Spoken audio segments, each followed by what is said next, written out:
Happy Tuesday, everyone, and welcome to Stellar Parenting. I'm your host, Brandi. I'm an intuitive astrologer, and I also hold a Master of Science degree in psychology with an emphasis in child and adolescent development.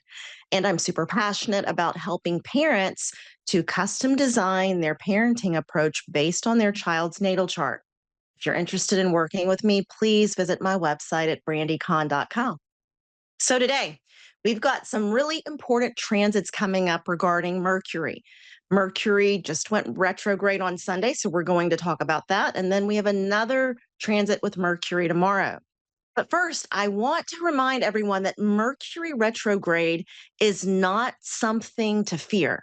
It's not a time of cosmic punishment, guys, okay? And it's not a time of bad luck. That's not the meaning or the purpose of Mercury retrograde. In truth, it's really like a sacred pause. It's a time period for reflection and realignment. And when we learn to flow with this energy, Mercury retrograde can actually be one of the most productive and insightful times of the year. So, what is this particular retrograde about? Mercury is the planet of communication and thinking, right? And when it stations retrograde, the universe is inviting us to slow down and to reflect and to listen on a deeper level. And this time it's happening in the sign of Sagittarius. Sagittarius is the sign of wisdom and exploration and truth, perspective. And Sagittarius helps us to zoom out and see the bigger picture. So during this retrograde, you may find yourself reevaluating your beliefs, revisiting old conversations, or questioning the stories that you tell yourself about what's possible.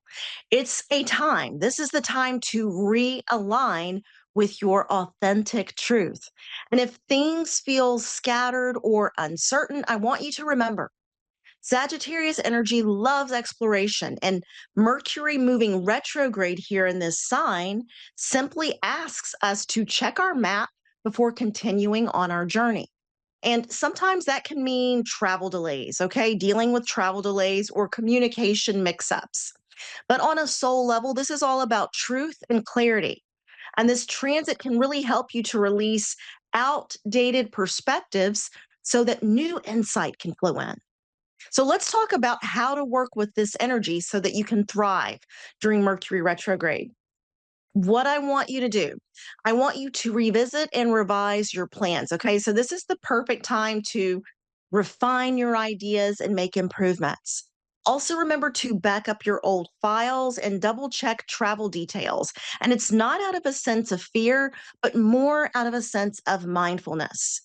And this is a great time to reconnect with old teachers and mentors or friends who may have once helped you grow. Here's what I want you to avoid. Please don't rush into decisions or react impulsively, okay? And try not to take misunderstandings personally because everyone is processing more deeply right now. And let's avoid launching major projects or making large purchases if possible until Mercury goes direct. Also, be mindful about pushing your opinions on someone else or trying to convince others, okay? Because Sagittarius energy can sometimes come across as a little too certain. Now, for those of you who are parents, here's what I want you to watch for with your children during this retrograde. So, younger children may seem really curious, but also a little bit more distracted or forgetful. So, give them extra time to process. And also, let's keep instructions simple and repeat things gently. And let's turn mistakes into learning moments. For those of you with teenagers, it's a great time to encourage open conversations. Okay, so remember, your teen might blurt things out before thinking, okay? And that's thanks to Mercury retrograde in the sign of Sagittarius. So this is a beautiful time to explore deeper questions about purpose, truth, or spirituality together. Remember, Mercury retrograde isn't here to cause chaos. It's here to teach awareness, patience, and flexibility. And the deeper message of this Mercury retrograde is actually quite simple. Truth evolves, it grows with you. And as you slow down and realign your thinking, you begin to hear your inner wisdom more clearly. So, what once felt confusing may suddenly make sense, and what once felt rigid might begin to soften. So by the time Mercury goes direct, you'll feel more grounded, more inspired, and more aligned with your authentic voice. And it's not because you rushed to find the answers, but it's because you took time to listen. Now, on Wednesday, November 12th, Mercury retrograde will meet Mars at 6 degrees of Sagittarius. And this will be a powerful mix of energy that can really stir mental agitation and quick reacting speech. So, on one hand, you may feel sharper and more decisive and ready to act on your ideas. And on the other hand, when Mercury retrograde is close to Mars, you really have to guard against impulsive remarks, miscommunication, and taking action before thinking. Okay. So, this powerful duo can really help you to take decisive action. Okay. And remember, Mercury is like money in your communication and thinking account. And you spend this money every time you speak, you write, study, negotiate, or solve a problem. And healthy spending of Mercury money, so to speak, that shows up as thoughtful speech, curiosity, and clear thinking. Overspending looks like gossip, mental overload, or analysis paralysis. Mars represents your drive, your courage, and physical energy. It's the go get it money.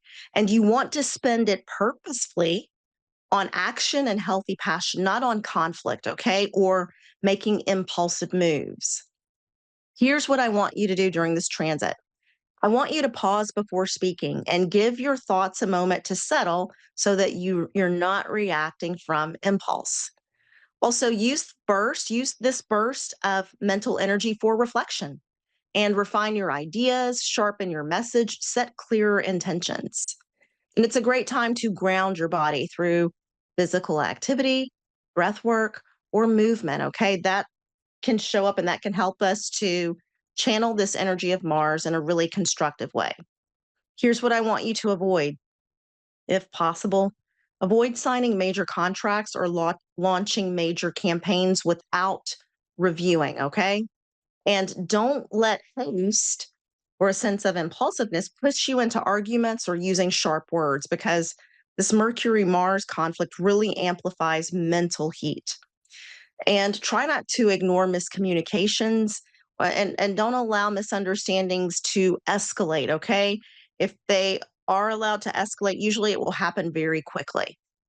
For those of you who are parents, your children and teenagers, okay, this transit, they may experience it with more mental restlessness or quickly dismissing the rules, or there may be a tendency to argue about their beliefs. So encourage your child to pause and reflect before they speak and remind them that strong opinions are okay, but wisdom includes listening and help them to channel this energy into sports, physical movement, or creative expression that can really ground a restless mind. And if your child travels, like if they're a teenager and they're in travel sports, or if they're doing school projects or they have commitments, okay, this week, you want to double check the details and allow extra time to arrive.